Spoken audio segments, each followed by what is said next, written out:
It might seem like this is not the grandest of areas, but let me assure you that when we actually get down nitty and gritty into it, we are going to have our hands full. This is the historic town of Concordia, which is representative of Central European cities, mainly those in Poland, which is where most of my inspo comes from. Where else would we start, other than the beating heart of our city, the medieval town square where the central town hall is located? Here will be where we establish the pattern of tools such as props, net lanes and surface networks, which we will use across our entire old town. And when thinking about this town square, I am imagining sandstone pedestrianized walkways, cobblestone square with thereupon beer gardens, colorful umbrellas and gazebos, flower pots and decorative benches. This will be the key determining factor for the rest of our town. And next, we will take these results and replicate the detailing pattern using those same tools on our smaller square. Here we will have our old parking lot, some cobblestone streets, a market square with a few beer gardens and a farmer's market. Here we will also have our tram stop. Once our squares are laid in and established, we are going to focus on determining a detailing pattern for our inner old town streets.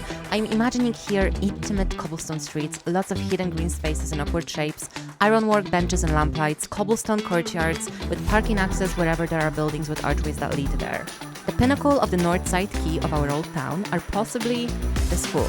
Here I'm using both the elementary and secondary German assets for the school buildings. I plan to fill up some of the blank spaces by adding more wings of the same assets using the respective static blockables.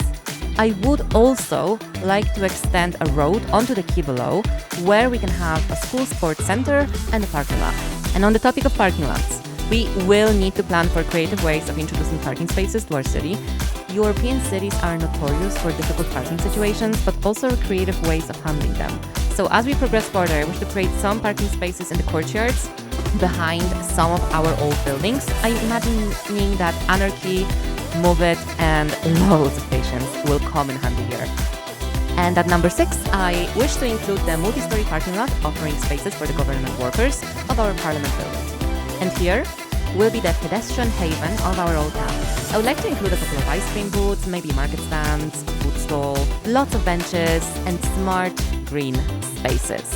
8, 9, and 10 are probably going to be highly repetitive, as we will have already established detailing patterns, so the journey will continue, adding small parking spaces at backs of buildings, cobblestone streets, benches, and ironwork lamplights. That little green space triangle at number 10 throws itself at me as a good spot for a ramp down to an underground parking lot. So now, let's choose our tools.